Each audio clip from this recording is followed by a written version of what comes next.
Let's take a look at some of the latest news around the whole Canon R5 overheating. I know, it's played out. We get it. There's people who like the camera and there's people that don't.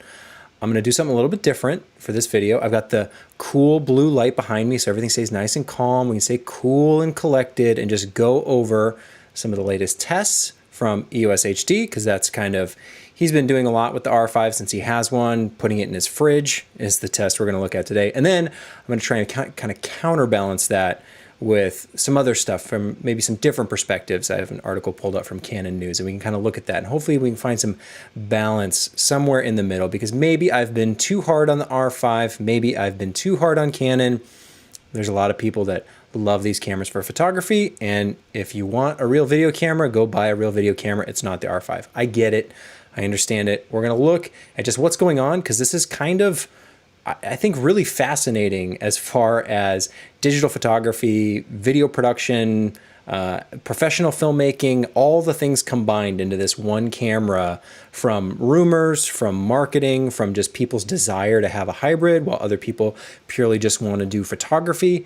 And it's really interesting to see how this is all unfolded and how it's still developing. I think it's good to look at all the information possible and kind of figure out what is going to make the most sense for you. Because I've said it before, I don't think the R5 is a terrible camera for some purposes. So let me just be clear with that right off the bat. There's nothing inherently wrong with the R5 if you're going to use it for what it's good at.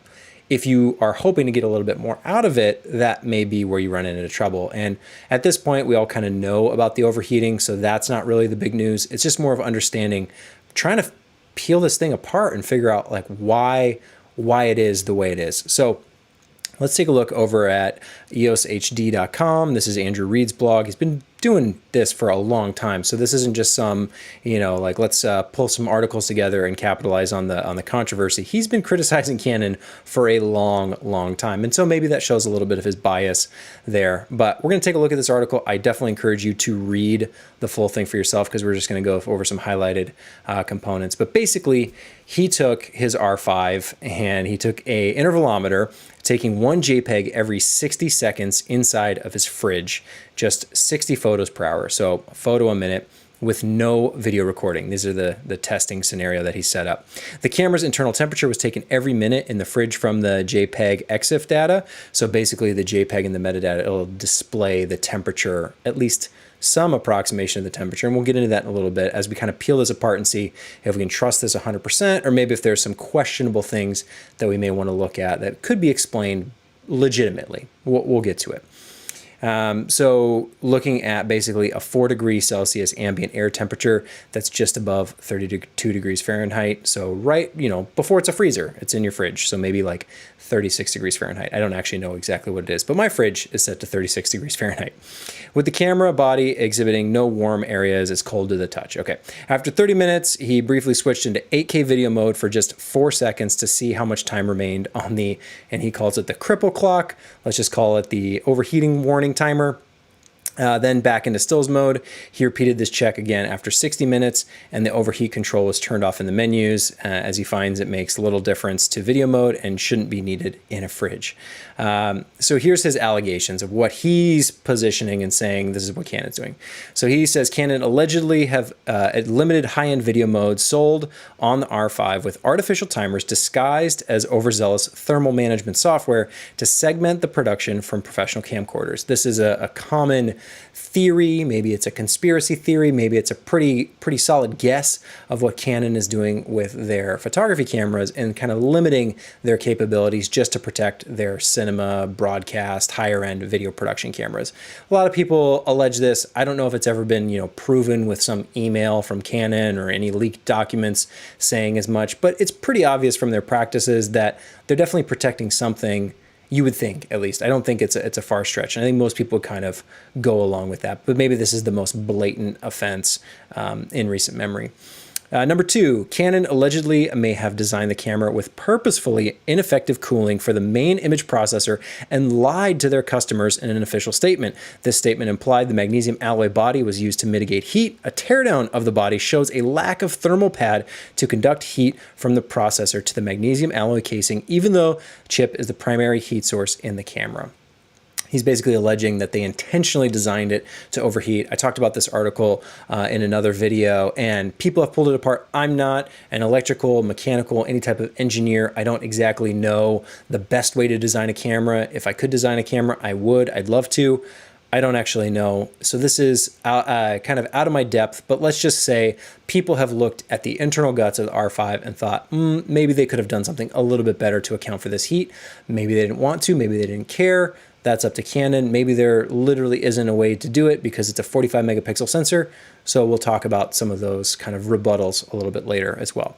And his third point is that, as well as misleading advertising claims, such as it being suited for professional cinematographers and a hybrid mirrorless camera for professionals comfortable shooting alongside the C300 Mark III. Canon are alleged to have misled customers over the official overheating times by not making it clear that the limits can be reached in under 60 minutes without recording a single frame of video. This is something that's been brought up a few times for people who have defended Canon in the situation, saying that, it's just the people who were, spouting off the rumors about 8K RAW and 4K 120 that got everyone hyped. It wasn't Canon themselves.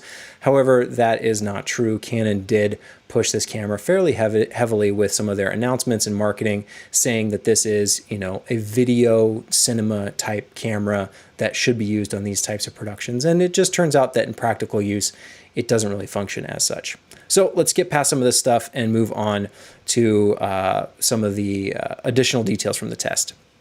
He says after just 30 stills in the fridge, 1 per minute and no video recording whatsoever, says halfway through the test, so 30 minutes in, the maximum available recording time in 8K video mode fell down to 5 minutes from the 15. This is really interesting when you think about it, because the camera is just taking JPEGs. So what could it possibly, be processor intensive about that? Cameras have been shooting JPEG for quite a while, so nothing crazy there. It is odd though that just shooting JPEGs warms the camera up enough, not out in the sun, not in 100-degree temperatures like I have here in Phoenix, Arizona, but in a fridge. Seems a little suspicious that the timer would tick down just shooting JPEGs. And then after 60 minutes and 60 JPEG images, the overheating warning icon was flashing. When I switched to 8K video mode to check, 0 minutes of recording time was available. So hadn't even recorded anything, just switched into the mode, and there's no option to do it because the camera's overheated. Then the camera shut down, giving you the warning, overheated, shutting down in the fridge, even though it was left idle in video mode for around 2 minutes, not recording. So just sitting there, not recording anything to the memory cards, not, constantly shooting and capturing data where it's really trying to process. All it's feeding is, the live view, and then, taking all these JPEGs. So he goes on to kind of document the EXIF data from those JPEGs and the temperature. And as you can see here, the camera never got above 34 degrees Celsius. Basically, the camera was taking pictures, but it never reported heating up. If you've looked at other situations where people have done something similar, not in a fridge, the camera, the EXIF data will warm up and you'll see that temperature rise. EOS HD, he's even talked about it in another blog post where he did a test and you could read the EXIF data warming up. So it does seem like in this test, the fridge was doing something to keep that internal thermometer cool. And we'll talk about some of the rebuttals to that in a little bit. But at least as far as the JPEG EXIF data goes, it's staying cool. There's nothing, no alarm bells should be going off. So let's scroll down here and wrap this up. Even the back of the camera, which sits millimeters from the central processor and RAM, was cold to the touch with no hotspot. The CF Express card was also cold to the touch after removing it from the camera. The cripple clock seems to tick down to 0 minutes over the same period of time, just 60 minutes, just as it does in a room at 23 degrees Celsius or outside in the blazing hot sun at 35 degrees Celsius. So over to you, Canon. He paid the money. Now you owe him an answer. So let's look at this, just some of my initial thoughts. First of all, there's nothing to say that internal thermometer inside of the camera that's recording that JPEG EXIF data, there's nothing to say that that's actually taking a fair reading at the right spot. The hottest point within the camera may not be next to that thermometer. So that temperature data could be skewed slightly. In some of the testing that's been done, it does look like it rises and falls. In this test, it didn't. Granted, the camera was in a fridge, so that sort of makes sense that maybe it's somewhere, and I'm kind of playing devil's advocate here, trying to defend Canon. Maybe this internal thermometer is slightly at a wrong spot that's not really getting all that warm, but another component within the camera is getting really, really hot. That could be. As well as, I would say that if that were the case, that one component that's getting really, really hot is not really going to be all that affected by the ambient temperature. So even though the camera's in a fridge, let's say, the device, the component itself, could still get really, really hot just from processing data. The ambient temperature would definitely help and it wouldn't aggravate the problem, but it's a lot more, it's different than, blowing cold air directly on that spot. And we can take a look over here at Canon News, because I thought this was another kind of counterbalance article, which was written up to kind of talk about maybe some of the reasons why this would be happening. So he shares his thoughts. Basically saying this is a sealed camera. He can't say this enough. There's no airflow, no way of getting hot ambient inside of the camera out to the outside with a great deal of efficiency unless it's directly attached to the outer magnesium shell. You can't think of it like your personal computer and think of all the heat sinks and paste and fans and think the same in a camera. It is two entirely separate engineering problems. And this is fair, at least on the surface, looking at saying, okay, this camera is sealed. There's no airflow like on your personal computer. You've got fans and vents and airflow, so it's ejecting the hot air. With a sealed camera like this, there's not room for that air to escape. So everything's kind of trapped and contained, and you don't have that airflow over the CPU, if that's what's warming up, to keep it cool like you would in a computer. It's now pretty common knowledge that the CFE cards are getting, so the CF Express cards are getting very warm. There's even a warning when you open the Canon R5's door that's stated warning, and the cards may be very hot. This is something other people have talked about, that, if you take the cards out, you can record externally, no problem. When you do record with the CF Express cards, they do get really hot, not only on the R5, but just in general. They seem to, in certain situations with certain devices, these cards, even if they're transferring data to and from a computer, can get really, really hot as part of the technology if proper cautions and considerations aren't taken into account. So I'm going to get to this a little bit later because I think this point doesn't really make that much sense to me, but I'll at least say there are some people who have encountered the cards themselves getting hot, which could be definitely contributing to the problem. I don't think it's the core reason, but let's say if the camera's warming up and then the cards are also getting really hot, that's definitely not ideal. He goes on, there's an issue of heating up the area around the sensor. While this doesn't dramatically impact video because they only shoot at 10-bit usually and the maximum 12-bit for RAW, for stills performance and exacting the most dynamic range from the camera, heat around the sensor increases the noise. This increase in noise has a dramatic impact on the camera's ability to record a high dynamic range image. This has to be a major factor in the internal operating temperatures of the camera. This is absolutely true. So like we were talking about before, if that thermometer is in a point in the camera where it's not reading the true hottest component in the device, but it's just giving you a general sense of the internal temperature. Maybe it's up to 60 degrees Celsius or something like that. That just in itself, if it's warming up the sensor, is going to create noise.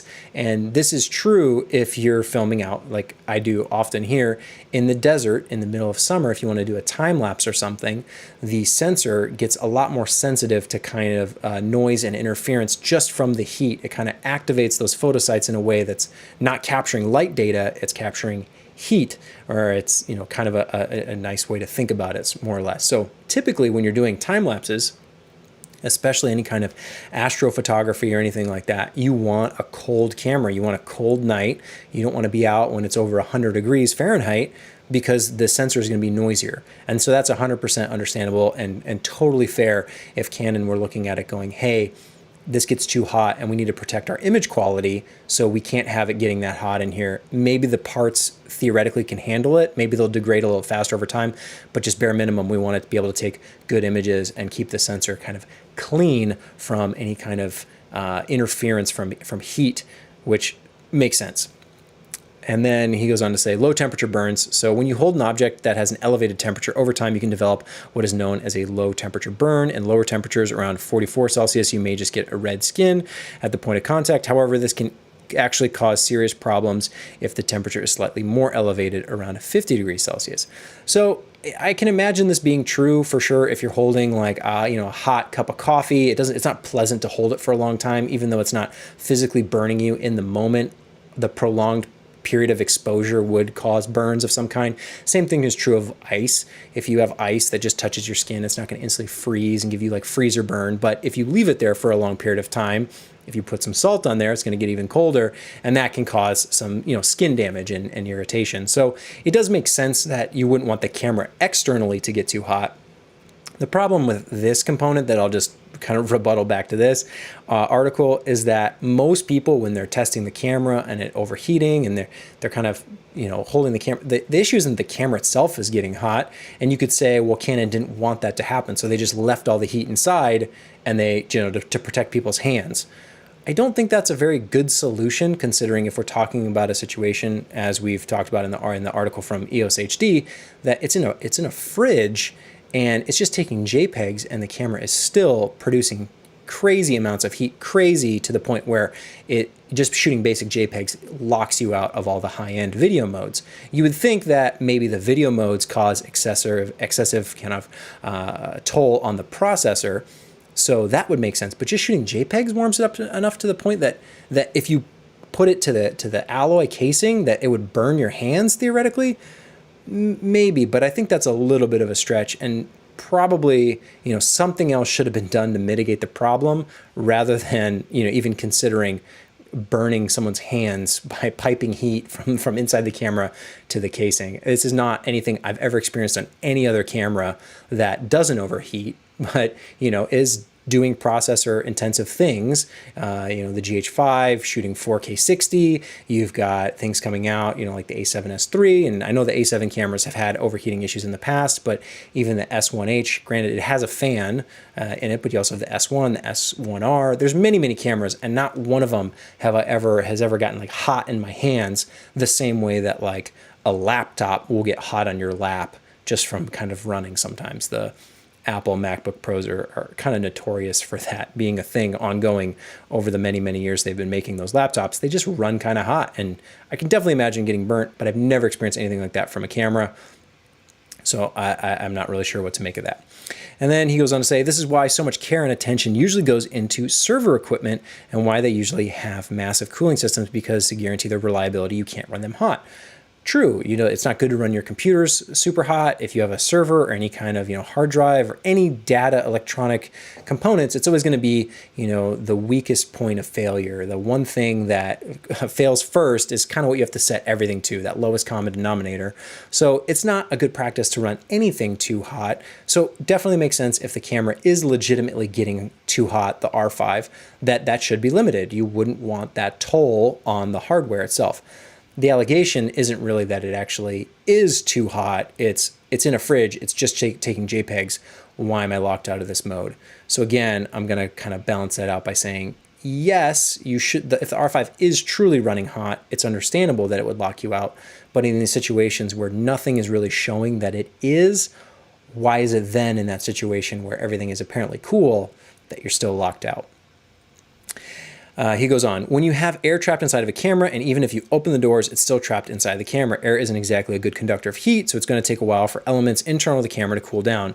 The fact remains that tests do show that extreme ambient temperature drops, like aka freezer, can greatly reduce the cool down time. So this is something that people have pointed to. Some people have put the camera in their freezer to really cool it down, and that does, in certain tests, speed up the recovery timer slightly.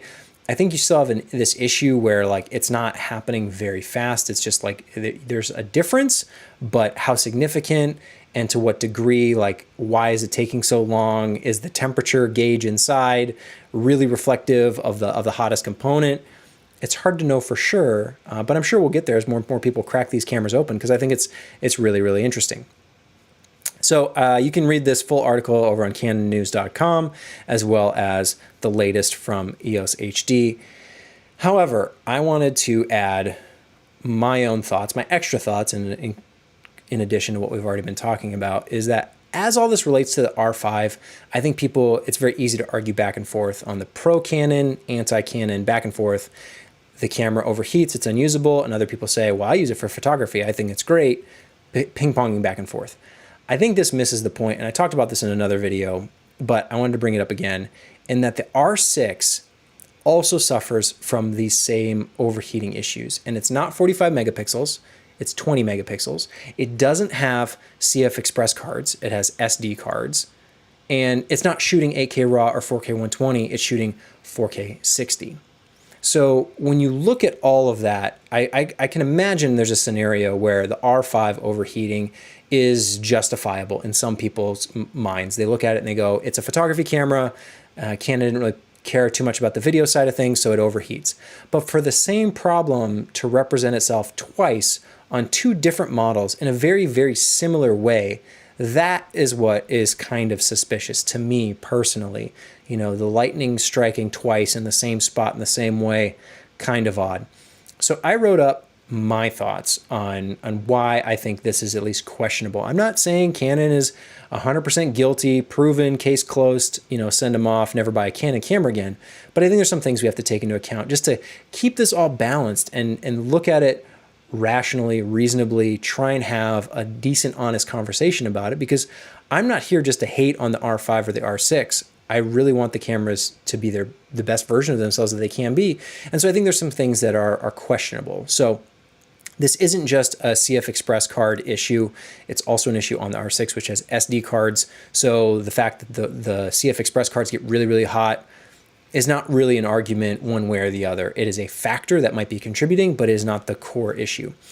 The camera itself is always cooking, whether you're shooting JPEGs or you're in the menu, or no matter what function you're doing on these cameras, that timer is always ticking down because the camera is always warming itself up to these kind of dangerous levels where, you know, the high-end modes are limited and locked out. Even 4K 30 HQ is locked out, and you can't do any of that if you're just shooting JPEGs. You're always limited to kind of the lowest of the low-end 4K, regular frames per second, even if you're just shooting JPEGs. So I think that's kind of very, very strange as well. Like, why is the camera always getting hot?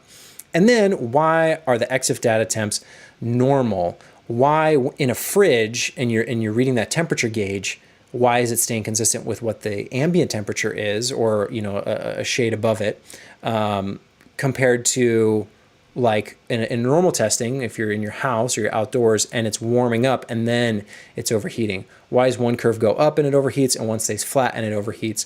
Both scenarios shouldn't be true. You should get more time out of the colder one, or at least that data, the temperature readings should be going up if it's an actual reading, which some people say maybe it's not. Maybe it's not a true temperature reading that we can trust. Like I said, I don't know one way or the other. It's just questionable. We've also got, why did Canon market the camera based on unusable features? That's a really big question in my mind. Is it just a miscommunication between engineering and marketing, and the departments got, you know, confused, where engineering said, no, that's literally impossible, and marketing says, we don't care, we're going to say it does 8K RAW, we're going to say it does 4K 120, we're going to market to, you know, cinematographers and the like? It doesn't make sense that they would intentionally make a camera broken and then also target it to those same people who those features would be suited for. It's almost like they wanted it to be a problem for these people, which doesn't make any sense. So why did they do that? It's odd. And then why is the R6 also affected? This is also very strange to me, that understandably the R5 being 45 megapixels, doing these high-end modes makes sense, but what about the R6? How do you factor that one into the equation as well, that the same problem plagues both cameras?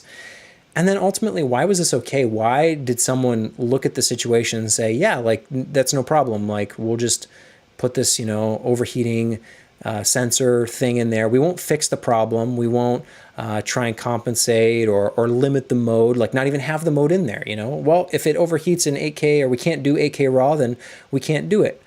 So why was this okay? Why did someone say, yeah, let's do it, let's push it forward and send it out to market as is, knowing all the issues, knowing, you know, looking at the internal design? If they didn't care to make it better or to fix the problem, why even push it out in the current state? Just to maybe catch a few extra dollars from people who want 8K RAW and 4K 120 and then realize the camera doesn't do it? That's a huge misstep if that's true. So that's where I'm going to end it for this one and just wrap it up there. Like I said, I don't have a say really one way or the other. I wish these cameras were great. I did a stream way back when saying, these cameras are probably be kind of broken, or there's gonna be something a little problem. Even though they sound great on paper, there's going to be something wrong with them. And I wanted to be wrong. I was looking at it coming out where all the rumors were confirmed true. And it was like, oh, wow, maybe I'll end up buying one of these cameras. And then, no, sure enough, the overheating issue has come about. And at this point, it kind of is what it is. People are hoping the Canon does some kind of firmware adjustment. They'll probably do something, you know, some small little tweak or adjustment in terms of the firmware that reads these sensor inputs and outputs and gives you a little bit more time, or maybe it's a little bit more accurate. But at this point, there's definitely some really big questions that still haven't been answered. And I appreciate all the people doing the tests with these cameras, pulling them apart, putting them in their freezer. None of that is recommended, by the way. And if I had one, I might be tempted to do something similar, but I don't have an R5 on me. And I might look at getting an R6 to potentially test it, but it seems like so expensive to buy a camera just to then have to rip it apart to figure out why it's kind of broken in the way it's broken. So maybe I'll just gracefully back away and let other people do that as well. But I at least wanted to talk about it because I think it's really interesting, the progress that's being made in the same way that Canon cameras have always been hacked and pulled apart with Magic Lantern and whatever else it might be. People are desperate to use these machines to their fullest. And whenever they're limited, they always find these fun workarounds. Right now, we're resorting to putting cameras in fridges and freezers. That's not really a functional on-set workaround, but I'm sure at some point, someone will figure out, well, if you just take it apart in such a way and you put these extra elements in it and you really hack and mod it, you can actually get it to record consistently. I'm sure it'll happen eventually. I don't know how much it's going to cost or who's going to do it, but I look forward to seeing that day. I'm going to bounce over into the chat.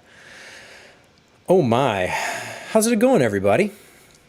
This is so blatant by Canon. There is no way it's actually overheating. Yes, Newt, it's interesting. And let me know if the whole Canon overheating thing is worn out and beating a dead horse. Just let me know. I know some people have already and they say, oh, you just hate Canon. I just find it fascinating. I think it's interesting to talk about and see what people are doing to like make these cameras work or figure out why they're kind of broken. So it's interesting to me, and that's why I keep talking about it, because I find it fascinating. Someone says, I got my R5 today. I'm in love with its video. I shot a 22-minute 4K all-eye log video and no issues, no problem. And God, that remote control and autofocus is amazing. I hate using those phone apps. That's awesome. If you have an R5 and it's working great for you, awesome. That's what I want. I want the R5 to work so that we all can use it and enjoy these great features. Canon R5, if 2020 was a camera, it is kind of spot on that the R5 comes out in 2020. It's almost like a match made in heaven right there. The samples I've seen of the R5, the 8K looks really good, but the 4K seems soft. Maybe it's a setting because it should be able to downscale from 8K to 4K, though it still may overheat. 4K HQ scales from 8K, that is correct.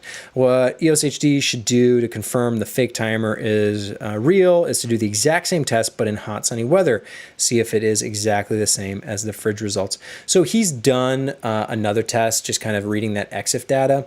And while it maybe not have been the exact same intervalometer JPEG, in normal, not in a fridge where you have a controlled environment, that's very, very cool. In a regular room, the camera does noticeably get warmer. So he wrote another article where it got up to around, I think, 60 degrees Celsius, something around there. So significantly higher than what it was in the fridge test where it's like at 34. But it seems to kind of not make a difference one way or the other. You're basically, the camera's going to overheat itself. It's going to give you the warning and you're going to be locked out of that mode. But then other people, like, who said it? KRS said he got the R5 and he's been shooting and he loves it. So it's just really weird that people are having mixed results. You always got to factor in a little bit of like the bias one way or the other. But I think, Andrew, for the most part, would want the camera. I don't think he's trying to break it and to come up with these kind of like phony tests. I think maybe there's portions of the test that could be more scientific.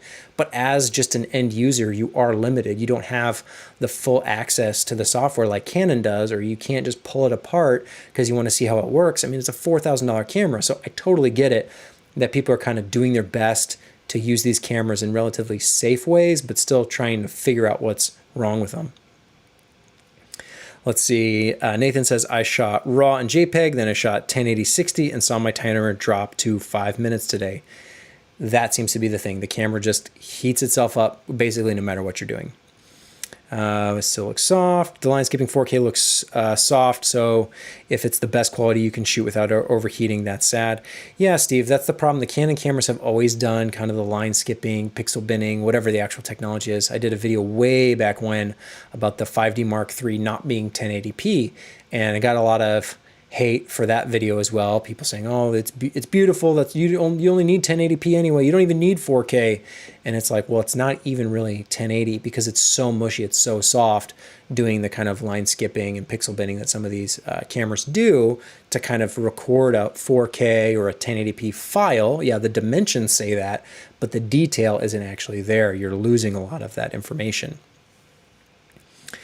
People say it looks lovely and noticeably better. I've just seen a test image where some line skipping artifacting was visible. Neither looks soft, but I've only seen R5 on my phone. Yeah, I mean, you really have to look at it. And side-by-side comparisons are always best. If you want to do this with any camera to look at the quality of the video recording capabilities, with that camera, just take a photo and then scale it down to that resolution. And that's what the optimal version of like 4K, let's say, on the GH5 should look like. If you take a full megapixel photo, scale it down, and then record a video clip of the exact same shot, you can compare what is lost due to compression versus like, the true resolution capabilities of the camera. You don't compare the full res to the 4K. You scale the full res down to 4K, and that should be a one-to-one equivalent of like, okay, this is the maximum potential of what 4K could look like with this camera, and this is what it actually looks like. And if you do it with the GH5 or the GH cameras, it's usually pretty good comparatively. But if you do it with, the 5D Mark III, I actually haven't tested it on the Mark IV. I just never got around to doing it because the video mode was so kind of broken on that one anyway. But on the Sony cameras, for sure, anything you're worried about, oh, what does the video quality of this camera look like? Is it true 1080? Is it true 4K? Is it true 6K or whatever? Just take a photo, because they're all usually hybrids anyway, and just scale it down and compare them that way. And then you're not comparing it to a different camera entirely. It's literally the same camera. Let's see. Someone says the line skip looks fine unless you're doing a comparison. You would be very happy with the image. Yeah, I'm sure many people would be happy, but it is that knowing of I spent this money on this camera that can do this feature that I don't actually have access to, and now I have to suffer with a lesser mode. I just think it's not a good feeling to give a customer, whether a viewer would notice. I've talked about this as well, of like the specs don't really matter. None of this stuff actually matters to an end viewer because they're probably watching it on their phone like most people are nowadays on YouTube or wherever it might be, or the compression on Netflix.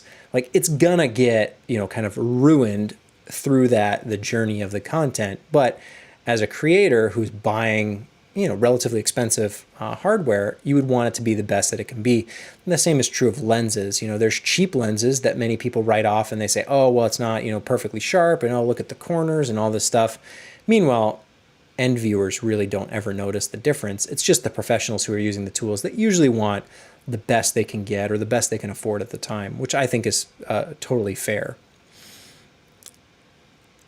Still, why pay $4,000 for a camera where you can mostly only shoot line skip 4K that looks worse than any other 4K camera on the market? Cameras that cost less than half the price. Rent one. I want to rent one. The thing is, these cameras are still kind of like unavailable in mass quantity, so getting them is the challenge. But I want to rent an R5 or an R6 at some point just to see in the way that I shoot if it actually is a problem for me. The problem becomes, though, I really would want to take it apart and do like some heat readings on it as it's running and whatnot. And I don't think that's recommended for rentals. You definitely shouldn't be taking your rental cameras apart. Tony Northrup posted samples I was viewing on a 5K iMac in 8K. I could see a massive difference between the 8K and the 4K line skipping. Yeah, and that's really what it's about. The end viewer, and if they're watching on their phone, probably not going to notice. You with your setup watching an 8K on a 5K monitor, you're going to notice the difference. And it's also going to affect, too, the main benefit of all these modes typically that people talk about is, oh, well, you can, punch in and reframe, and it gives you a lot of flexibility in post-production. Even if you don't need, the 8K or the 6K or the 12K, you have some great reframing options. Well, that's even more reduced if it is 4K line skipped, and then when you're zooming in, you're you're basically shooting with like 1080p or even less than that potentially. I don't know. I haven't actually seen the test myself, so I'd have to look at it. But you know, those resolution hits can be significant depending on your process and what you're doing and how people are watching the final content. There's a pretty big difference, all susceptible to moire and other issues. It looks soft to me, like softer than other brands' 4K. I'm sure it is. I'm returning my R5 because I can't write video to both card slots. It only records to one memory card slot. Yeah, at a time, no redundancy, not even with modes that the memory card can support. And then proxy on SD only in 8K. It makes no sense to defend a company that not only releases a broken camera, but literally hypes the feature that breaks it. Yeah, that is the real tragedy in all this, that they did it to themselves, right? Everything was in Canon's power to how they designed the camera, how they implemented the overheating warning and timer, and then how they marketed and pushed it out there. Like, no one expected Canon to deliver 8K RAW. I don't think anyone, when we saw those specs, it was like, holy cow, this is incredible. And then 4K 120, it's like, wow, like, that's amazing. Thank you. Like, oh, and the autofocus is great, and stabilization, and all the great stuff that you love about Canon cameras. You say, oh, this is awesome. And they did it to themselves. It's kind of tragic. If the overheating option had been hidden under an expert unsafe mode and not part of the main marketing, it would have been awesome. Overheating in the main features is not okay. So it looks like I missed one. I'll go back to that one. The issue to me, people have talked about this. If they'd marketed it a little bit different, if they'd implemented it with like, yes, you can do 5 minutes of 8K RAW, like burst mode, like that's it. I think that would have been acceptable, but that's not even how it operates in practice, because as other people have tested and shown, you can be shooting just JPEGs and then you don't even get that burst mode because the JPEGs overheat it. You can be in the menus, you can be shooting 1080p and then not get that burst mode. A few people have kind of defended the camera in that way, that, oh, Canon, the marketing was just kind of off and they should have done this as like a burst mode or a short, timed thing. But that's not even that helpful if literally everything you do on the camera chips away at that timer. So it basically means that you have to have the camera completely off, not doing anything with it. You turn it on, you have to do your burst first thing, first shot out of the day, and then you can do the other modes and you'll never be able to do that burst again. That to me seems so limiting. It's basically as if the camera just can't do that feature. Would some people accept it? Yeah, I mean, some people are. And they say, oh, the R5 works great for me. I love it. The R6 is fantastic. I love it. Totally fine. Totally valid. I have no hostility or criticism for people who use the camera that if it suits their needs and their purposes. Totally fine. It's just this slight argument of, well, if they just reworded it a little bit. I don't think it's down just to the wording. It's the actual execution of how the cameras function that makes them so irritating. The fact that like you have to do it first thing first, doing these burst modes, and then you're locked out for the rest of the day, essentially, if you're using the camera all day on any kind of a paid gig. If you could record, 5 minutes every hour, kind of at your discretion, yeah, that's fair, that's valid. Maybe they implement something like that. But the fact that everything you do restricts you from those modes is what, to me, just makes it unacceptable. Let's see, no one will notice unless you point it out and compare it against an 8K. For an end user, they don't care if it's a good story. What they will notice is if the autofocus and IBIS are crap. Sure, and the lighting and the sound and the wardrobe and the hair and makeup and the talent and the direction and the editing and the sound design. Like, the list goes on and on and on and on. There are so many components to any video, any movie or TV show or whatever it is. It's the assembly of all the parts. It's just like building a house, right? It needs walls, it needs a roof, it needs plumbing, it needs lights, it needs windows, it needs, paint on the walls and insulation and like all the components of building the house. If you say, oh, well, the windows aren't really insulated and it's getting really hot in here, and you say, oh, well, yeah, but like it's the best plumbing around. It's like, yeah, but like the windows are making it really hot in here. Like couldn't we get like double pane, triple pane windows? Yeah, but I mean, look at the carpet. The carpet's fantastic. It's like, yes, I get it. That is one component to the whole house, but you're neglecting to address this one issue over here that I'm pointing out and telling me to look at the carpet. They're not they don't relate to one another. If I'm saying the camera's overheating and I can't use these modes, and people say, ah, but the autofocus or the IBIS. Yeah, but I want both. I want to be able to do what the camera says that it can do.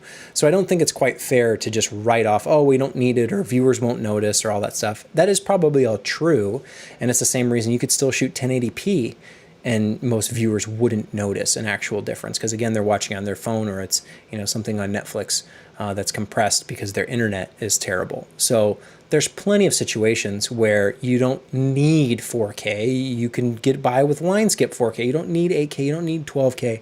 But like need it, like no one needs anything. You could still shoot standard def, and then it's still about the story, and the autofocus is great, and the IBIS is great. But what person really wants to be shooting standard def? No, we want our images, we want our footage to look its best. We want the best autofocus, we want the best IBIS, we want the best resolution, we want the best dynamic range, we want the best everything, because whoever can deliver the most of the bests, that's usually the camera that most people will buy, because they'll say, oh, that's the best one. It does all the things the best. Buy that one. And adding those things up, the pros and cons, is how people make decisions. Which car do you want to buy? Which house do you want to buy? Like what school do you want to go to? You weigh pros and cons all the time. So you can't say, oh, like it might be valid for you that like, I don't care about those cons. I just look at these pros and that's enough for me. Totally fine. It makes sense why someone like that would buy an R5 or an R6. But the people who say, well, I actually don't care about that stuff because I'm going to use the modes that I can't use because it's overheating, so it doesn't make sense to me. And then to just rebuttal that person, well, then buy a real video camera. It's like, well, oh, yeah, that's probably what they're going to do. Like you're not really telling them anything they don't already know. They're just saying, I wish I could buy the R5, or I wish I could buy the R6. It looks cool. I'd love to have those features that you love so much. I'd love to have them too, but you know, the overheating is a problem. Yeah, go buy a real video camera. Oh, okay. That's probably what I was going to do anyway, but yeah, thanks. Thanks for the advice. You really helped me solve that problem. Back in the chat, air is a poor conductor of heat. The only way to get the heat off the processor is to use a thermal pad or pad to transfer the processor's heat to a heatsink. Otherwise, the chip can't cool off. I'll take your word for it. You know, probably better than me. Steve says, not being able to record video redundantly is not even up to the GH5 standards, even for overflow. Yeah, the GH5 is fantastic for the dual card slots. Video to one, photo to the other. You can record simultaneously. You can do back and forth, you know, continuous recording. Love all the features on the GH5. It's just, have I talked about the GH5 enough? It's such a wonderful camera. But I think it's all hype on each side. If the body is the heatsink, it needs a connection to the processor. And then now Canon also said they had 8 stops IBIS on this camera too. I somehow don't believe it's going to be the new standard for IBIS though. Apples and oranges. To be fair, it's the best full frame IBIS so far. Sure. The S1H IBIS is better. Those are minor nuance differences that you can argue about, which is technically better. At least they both work. At least they both exist. It's not like one just like turns it off after 5 minutes because it can't do IBIS, you know, continuously. It's like, oh, only 5 minutes IBIS. That's all you get. It's too much for the camera to handle. Why does Canon always have to oversell it? It's been their marketing strategy since I can remember. That is how they usually like to roll. Most creative people understand it's a tool. R5 S1H IBIS battle. Absolutely do it, Steve. The R5 IBIS with an IS lens is pretty close to my GH5. Oh, pretty close. Good. Okay, good. The go buy a video camera assertion that even Canon ambassadors are putting out there is patently disingenuous. It is. It is really. I mean, people say go buy a video camera. It's like, okay, I'll go buy an S1H then. Is that a real video camera, an S1H? Is a GH5 a real video camera? Is a GH4 a real video camera? You know, like is a 5D Mark III a real video camera? You know, like people were shooting, what was it? Was it the 5D Mark II or the 5D Mark III that they used on an episode of House? I forget way back when, or they used it on Red Tails, right? You know, famously Philip Bloom did that way back when. These cameras, these hybrid cameras have been used on real productions for the longest time now, basically a decade we're looking at, more than a decade probably. So to say just go buy a real video camera, it's like these are supposed to be doing those things. And look at the S1H. It's a beautiful camera. It's a little big, a little heavy, but does a great job recording solid quality content. Like the footage looks spectacular, enough so that Netflix was like, yep, this is a approved video camera for Netflix originals. So go figure. A hybrid mirrorless camera is good enough for Netflix. Is it a real video camera? I don't know. You have to tell me. It can take photos, so apparently it's not. I owned a GH5 for 2.5 years. The S1H IBIS is just as good for me. Yeah, perfect. And I'm not even using stabilized lenses. How about the Sony FS700? That's a real video. There's plenty of real video cameras. There's so many cameras out there.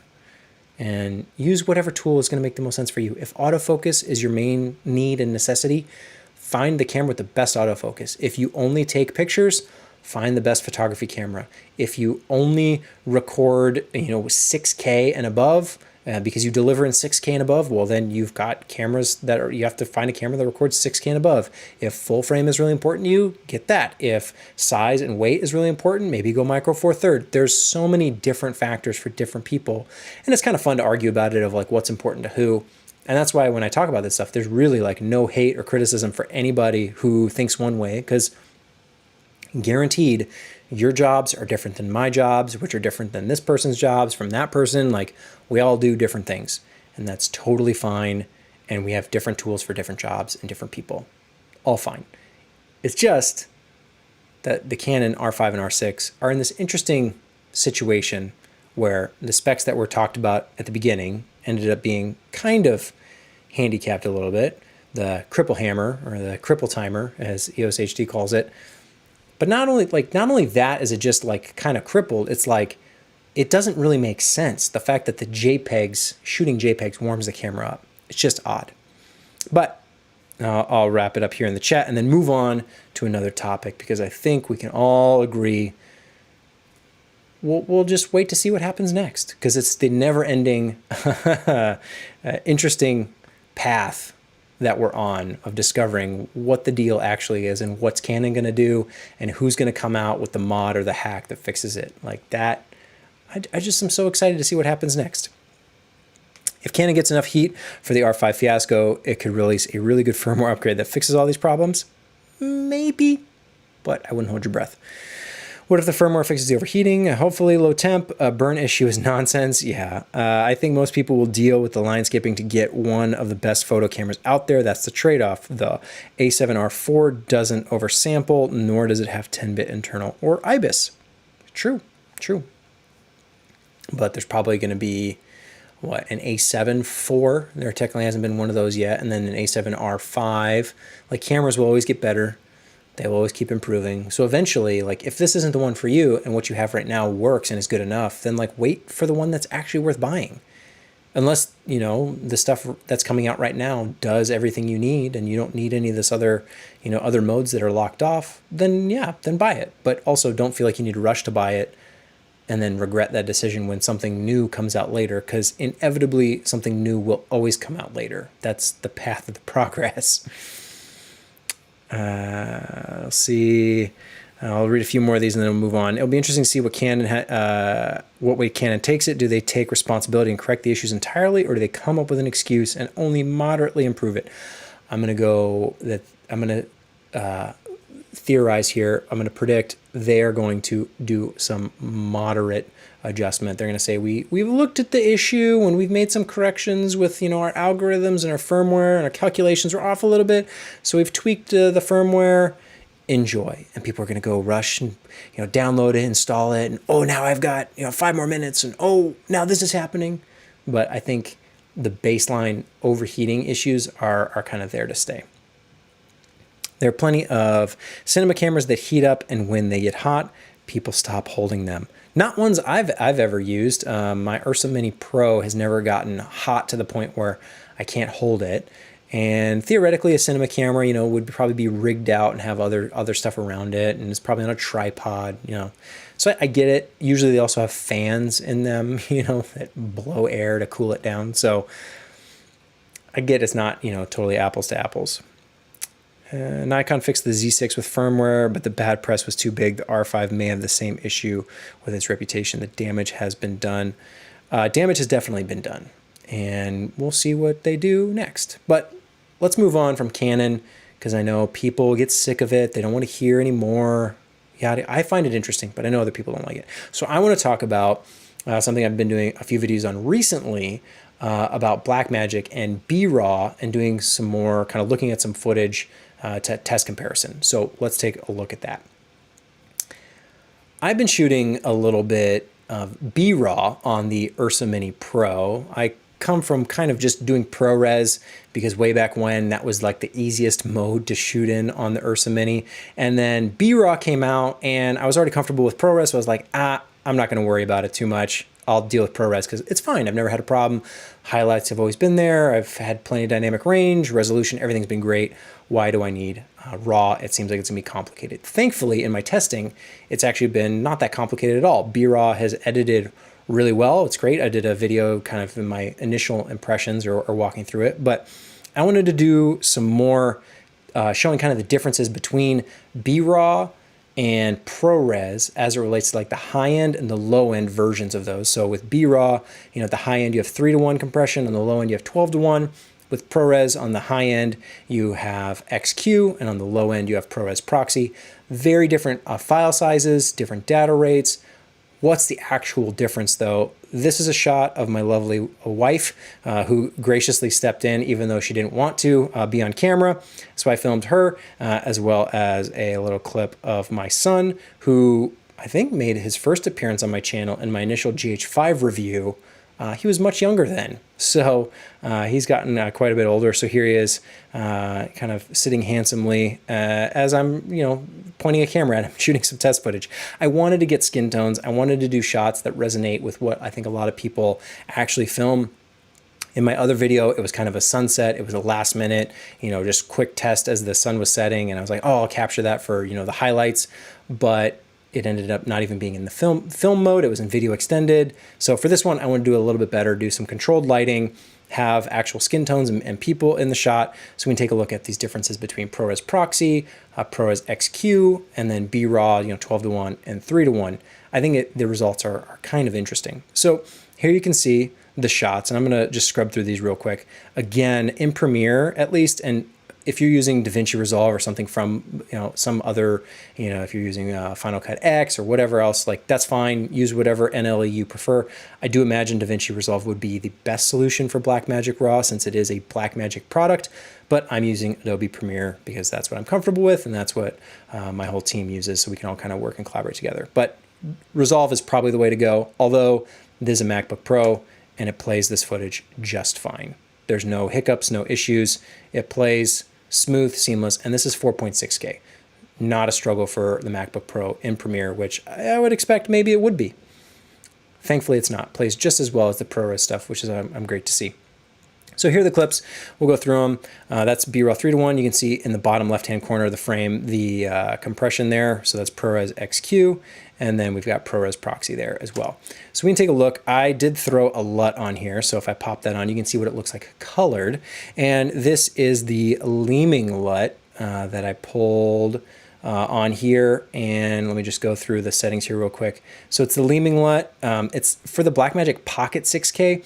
So the Leaming LUT, there isn't one for the Ursa Mini Pro. So this isn't maybe as pixel perfect as it could be, but for some baseline adjustments, I threw it on here so you get an example of like what it kind of looks like right out of the box.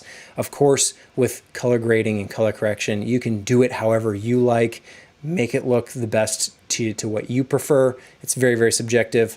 So rather than getting into like what I think looks good, I just wanted to throw a LUT on here sort of designed for, you know, Blackmagic and their kind of Generation 4 color science. So that's the baseline LUT is on there. And then there's also a creative LUT also from the Leaming pack that you can throw on there. So you can see the difference of the base LUT. So if that's as shot, put the base LUT on, and then you can do the creative LUT.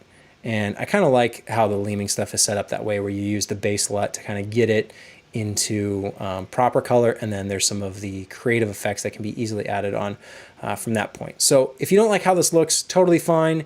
You can color it however you like, but we can see both shots here. And as we skip ahead, Premiere will catch up.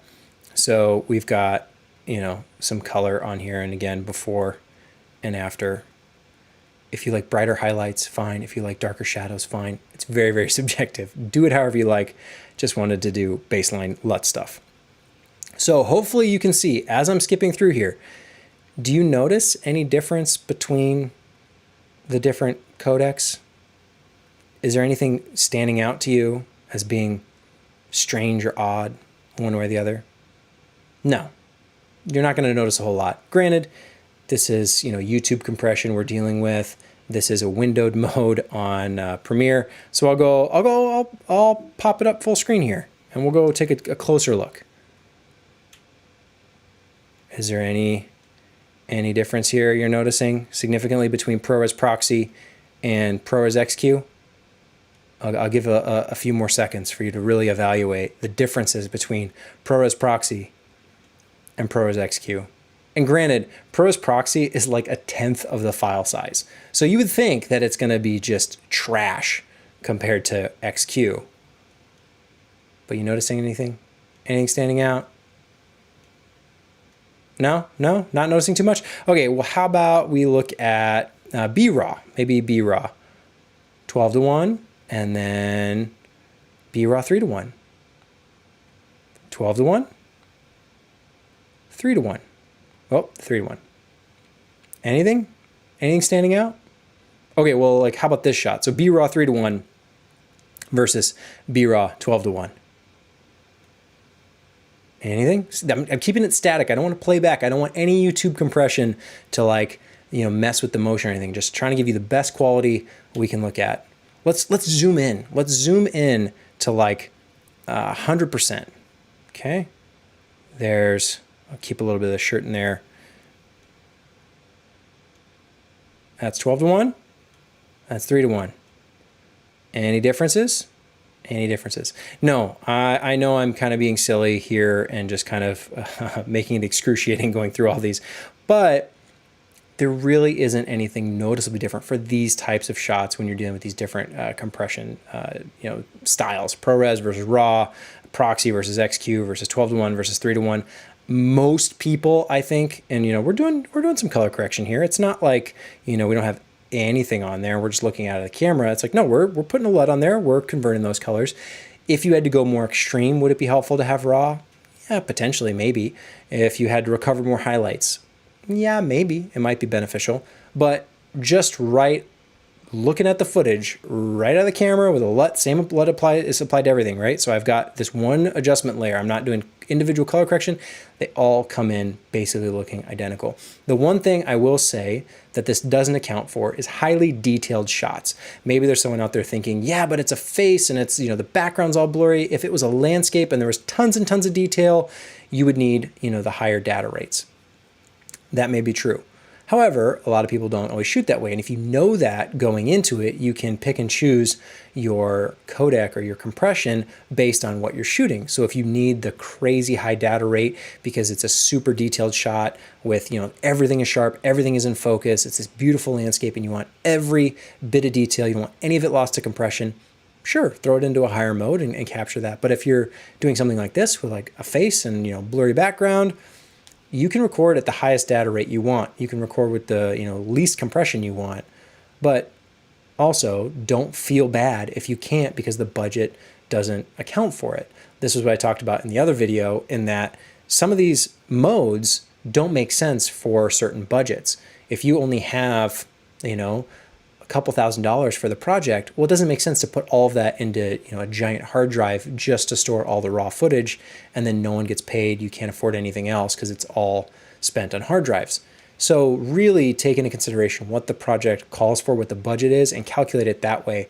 I actually did a breakdown spreadsheet of all the different record times for each of the compression ratios. And with the test shot I did, it was like, oh yeah, there's not really much of a difference here.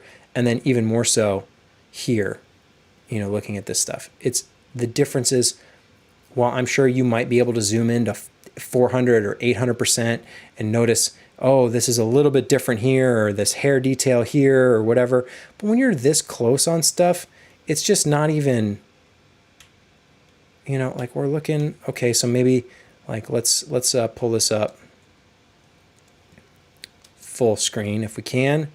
All right, so this is 12:1 and this is 3:1. Is that it's a little bit more jaggedy? Is there a little less detail in the hair there on the 12:1? Yeah, probably to my eye, but we're looking at 400% and we're looking at a part of the image that no one is going to be looking at. But yeah, technically the 3:1 is a little bit more detailed there in the hair.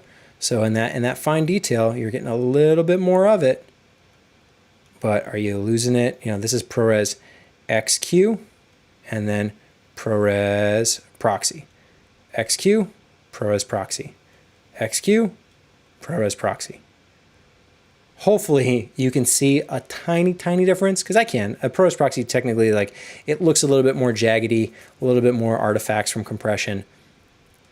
The XQ is a little bit smoother and a little bit more detail, you know, but these differences are so minor.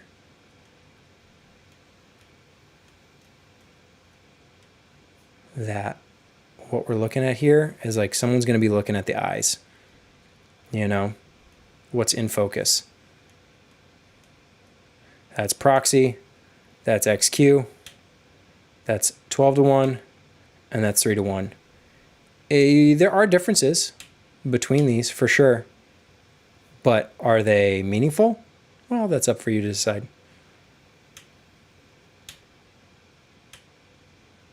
The only thing I'll say is the ProRes stuff looks a little bit sharper, but that could be a focus thing, right? It could be, oh, I lean forward, lean back a little bit. The BRAW actually looks a little bit softer, but it could be something you could easily fix with sharpening in post-production as well. And again, we're at 400%. No one's going to look at images like this. They're going to look at them like this. And in this scenario, when you skip through them, they're almost all identical. And then this shot as well. Take a look. Make your own judgments, make your own decisions, but don't feel the guilt of needing to, you know, upgrade your codec or your compression just because it's like not the best. You know, sometimes if it's a cost thing, for sure, shoot a little bit lower. If you have the budget, shoot a little bit higher, of course, but don't feel like the differences are so drastic that you're going to ruin a shot because you shot it at ProRes Proxy or you shot it at 12:1. It's just not the case for the most part for most shots. Again, not talking about landscapes and fine detail, but I think most people shoot, you know, footage that looks similar to this. It's faces, it's people, it's, you know, close-ups or it's medium shots with blurry backgrounds, because that's what looks cinematic, or what most people associate with cinematic stuff. And then, yeah, if you have a wide shot, bump up the compression or bump up the ProRes if you need to. Not taking into consideration, you know, highlight recovery and that kind of stuff, and just the functionality of RAW, which maybe I should talk about briefly, that when you're looking at this stuff and you're in, you know, Premiere, let's say, that's where you can do it. With the ProRes stuff, if you click on the clip and you go to the master tab for the clip, there's nothing there. If you go to the RAW clip and you go to the master tab, you have all the RAW camera data. This is the Blackmagic RAW plugin for Premiere. So you can change the clip settings and you can switch the color science to Gen 5 or Gen 4. You've got tons of flexibility here. Just changing the white balance even with dialing in the number is so nice compared to doing it with color correction. Like, you can, but just dialing in the white balance you want, just helpful. It's nice. So the RAW workflow, I think the fact that you can edit it as fast as you can, it's kind of nice to just be able to change some of these things on the fly, like your ISO. Let's say, oh, I want to drop it down to 200, or I want to bump it up to 3200. For whatever reason, being able to make those adjustments to exposure to white balance on the fly with the RAW files is a lot better and a significant upgrade from ProRes. So that's the one thing I would say. If you're worried about playback speed and performance, the BRAW stuff plays back fine. The ProRes stuff plays back fine. So you do get the nice benefit of being able to change all your camera settings if you're shooting RAW. So if you shoot BRAW, that's the one thing I would say is valuable out of all of this. Shoot RAW, because the playback works great, even on kind of a MacBook Pro, something basic. It's not anything super high end. And, you know, don't feel like you're losing all this data and resolution and compression if your budget doesn't call for it. You can definitely get away with a lot with the lower end stuff, so you can kind of make the most of your day, make the most out of your cards. You're not just filling up hard drives full of data that you don't actually need at the end of the day. And I think that's what is valuable doing these tests. I'm going to keep doing more, testing it out, seeing how it goes, but I probably will switch from ProRes to BRAW just because the playback is fantastic, and those RAW settings are really, really helpful in a lot of different situations. So if you haven't shot RAW or BRAW, definitely test it out, because it might surprise you. You're not losing anything. If anything, you're gaining a few extra features that you just don't get with ProRes. I'm going to pop over into the chat. Let's see, you're going to go back up, catch back up.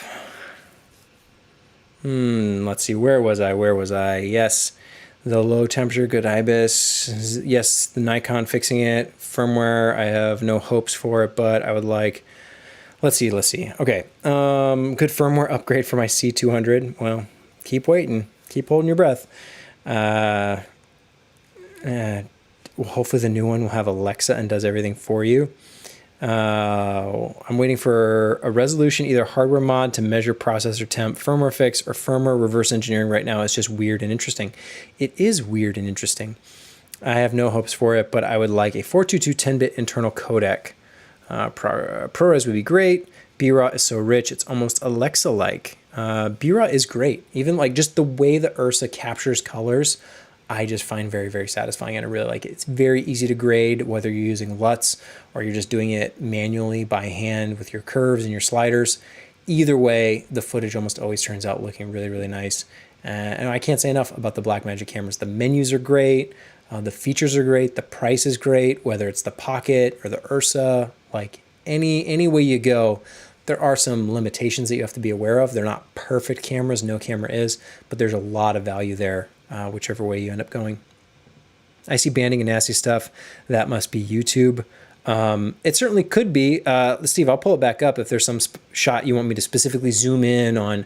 Oh, show me the hair detail again, or oh, look, let me see the eyes, or whatever you want to look at. I'll pull it up and we can evaluate it together. This is a 1080p stream, of YouTube at 4,000 kilobits a second. So I can't promise that something's not lost in translation. Hopefully it's making its way across the whole time. Let's look at it and compare it though. If it goes away from shot to shot, then we would know and we'd say, hey, look, it's in the ProRes one, but not the RAW clip, or it's not there in the RAW, but it is in the ProRes, and we can see. They all look the same. Yeah, they to my eye and my computer, and I'm not one, I don't like to pixel peep and zoom into 400 or 800% and look at all the stuff that no one watching a film or no one watching a video ever looks at or considers. It's the big picture. What's the lighting look like? What's the overall color grade look like? What's the composition like? Is there sharpness? Is there bokeh? Like, let's look at the kind of baseline stuff. Am I getting the maximum resolution that I can out of this camera? Okay, great. You can pixel peep and it's fine for the extra information, I suppose, but I don't ever let it make, decisions for me.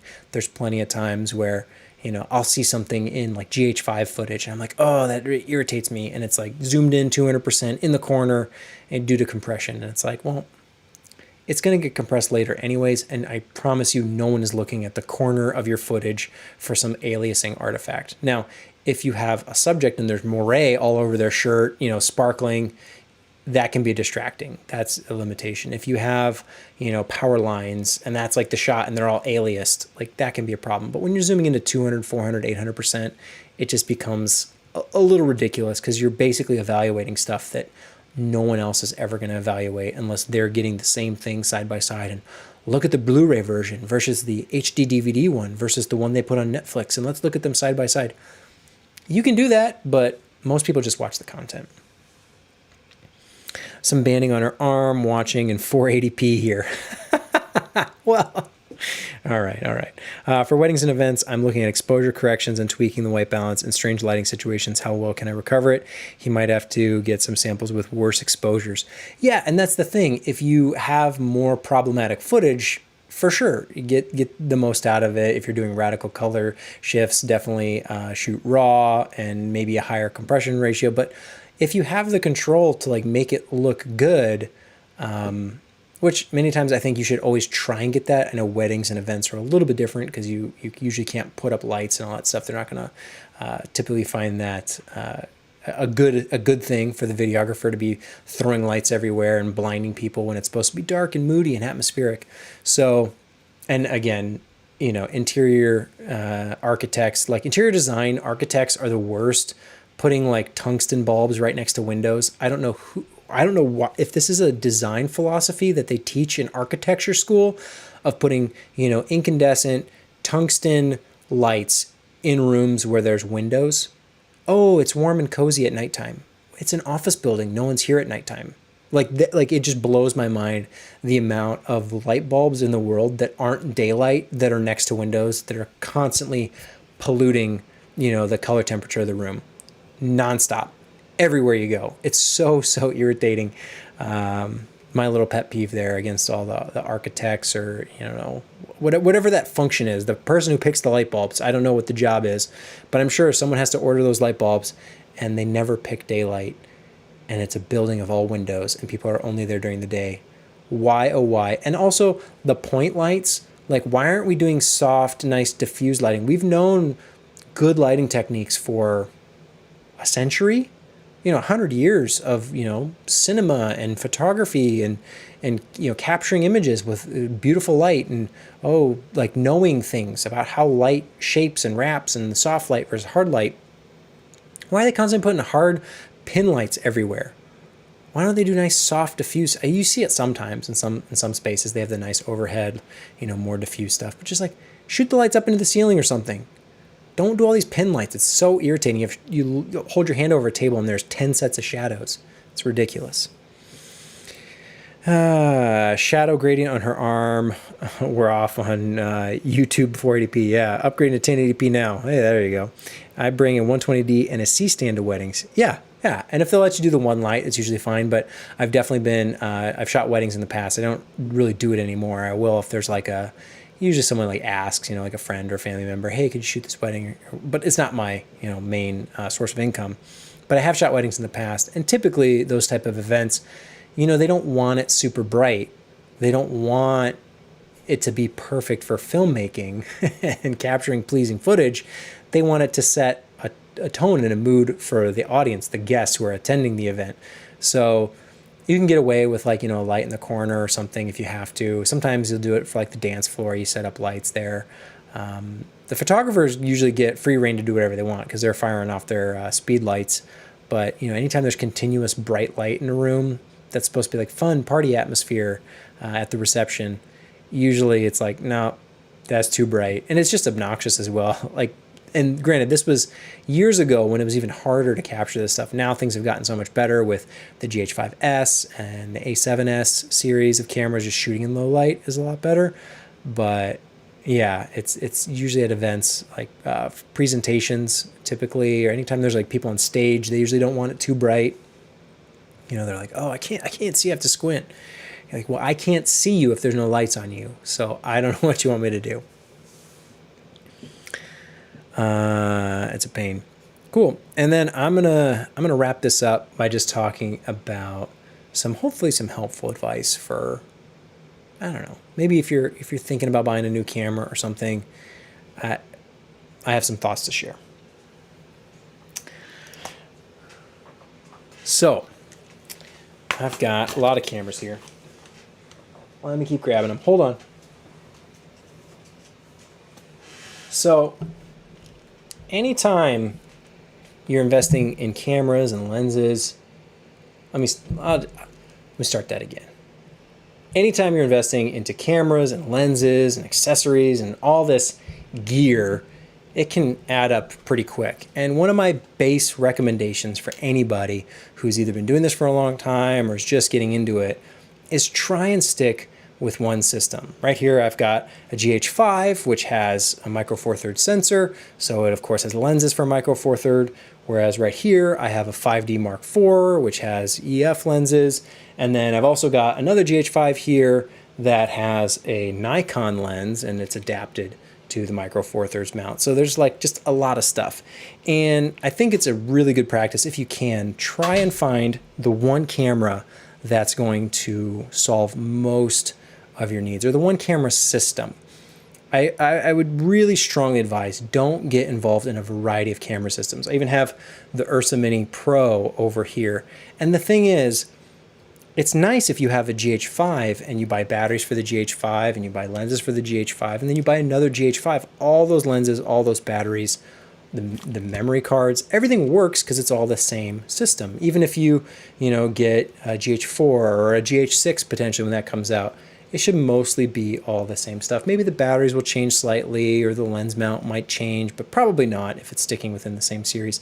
Same thing is true for Canon for the longest time when they were doing EF, lenses and mounts. Now they've gone to RF, which is the Canon mirrorless one. But really, really, really, as much as you can, try and not get invested in two systems. It's very tempting.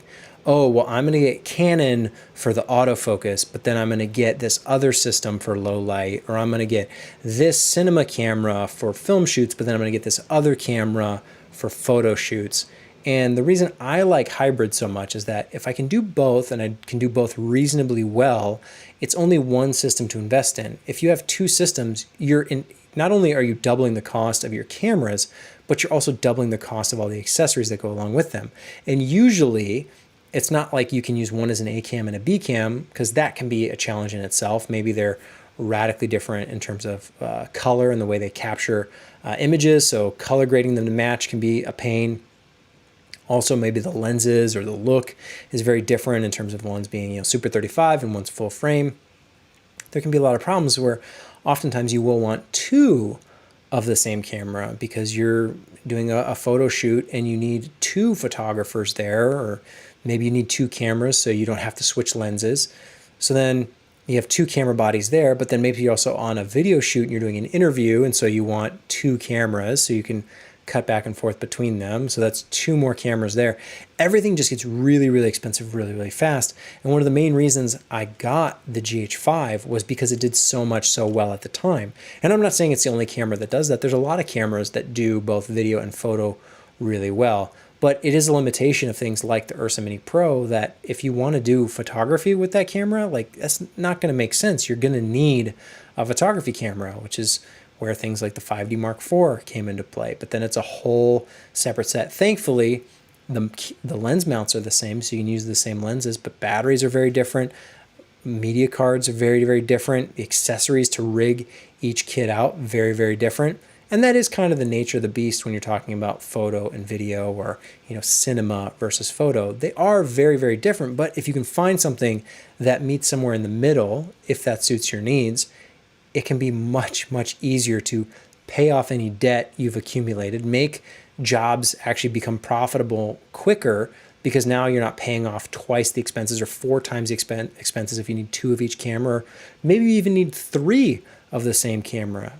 Whatever the situation might be, it just gets very, very expensive very, very quickly. And then the day will come where inevitably you'll have to upgrade. You'll want something newer. You'll want to switch systems. Maybe you'll go to Sony. Maybe you'll go to Fuji. Maybe you'll go to Red. I don't know what you'll do, but you'll switch. And now you've got two systems, and do you sell one after? Well, it's probably not going to make a whole lot of money back. Maybe you make some, but then you're switching to now this other system that maybe some of the lenses don't work as well anymore. And it can be very, very challenging to keep track of all these buckets. The more things you have, the more just stuff accumulates over time, and the more you're invested in things that eventually become outdated. So as best you can, try and stick to one camera system. That's just like a baseline recommendation. It's not like you have to. It's not a hard set rule of, look at me. I've got a ton of stuff around here. Do I have any other cameras around? Like GoPros, I got all sorts of stuff. So you're going to have to do it at some point. But I think it can be easy when people talk about these things of like, well, get this camera for photography, and then get this camera for video, and then get this drone, and then get this, action camera, and get this, and this, and getting all these different things. And they all have their own, price creep that sneaks up on you, because you're getting the accessories and more batteries and special cages and custom things all for the cameras that eventually will all be outdated eventually anyway by newer and newer cameras. Really just a suggestion for anyone feeling the need to ditch one system in favor for other, where the updates might be marginal or maybe even insignificant in certain situations. On paper, the specs might sound great, but then when you evaluate what your actual work is, you go, oh, that actually wouldn't be a meaningful difference for me at all. That doesn't really offer me that much value at all, but it would cost me certainly, an extra $5,000 to make the switch. So just keep all that in mind. Don't feel like you need to have all these different camera systems. You can usually get by with one, if you choose the right one that can do a decent enough job in all the different areas, and then from there make the decision if it's worth it to actually invest in another system that you can't actually do based on your current needs. Because yeah, I can't fly this up in the air, so I'll need a drone at some point. But I had this before I had a drone. I didn't have the drone first because that's kind of just the one thing, you know. A GoPro is just kind of the one thing. Get the one tool first that can do as much as possible, and then from there, fill in the gaps where you're struggling. Hopefully that makes sense. I don't know that it's really, maybe it's not all that valuable, or maybe it's not that revolutionary, but I do see a lot of people talking about having different cameras and different sets of lenses and all this stuff. And to me, it just seems incredibly expensive and kind of wasteful at the end of the day, where you get a lot more out of it if you kind of streamline for efficiency. Because really, the viewers, the people consuming the content, probably really don't care all that much. They're not going to really notice. It is more about just making your life easier as a professional, someone who has to buy and maintain all these tools, either keeping them up to date or selling them off over time. If you build up this huge collection of all this stuff, ultimately it all kind of becomes just junk, and you'll probably find yourself using one camera as kind of your go-to, and then you have all these others that are just kind of around, which I think is unfortunate, and then ends up being a big waste of money. So just something to keep in mind if you're getting the itch to buy something new, or to radically add some other style to your collection. See if maybe there's a better choice, something in the middle, something where it's the one system that can kind of do most everything you need it to. I don't know. Is that super obvious? Do people like just know that and they only buy the one system? I see an awful lot of people talking about buying photo cameras and then buying video cameras as totally separate investments, which I imagine, I'm sure some people pay it off and I'm sure some people make it work, but it definitely is a challenge. It's not something I would recommend for having a photo camera and having a video camera. Just, I don't think it makes sense anymore now that, you know, hybrids do both so well. We'll put a spotlight. So back at the weddings, Steve says, I'll put a spotlight on the dance floor and tell the couple to dance in it. It doesn't kill the mood too much. Hey, that's a good idea. Speaking of camera ecosystems, I believe, if gear is not making you money, it's costing you money, return on the investment. Yeah, absolutely. There is no reason to hold on to stuff if you're not actually using it. And it can be very easy to just want the new shiny thing, even though it doesn't really add that much value.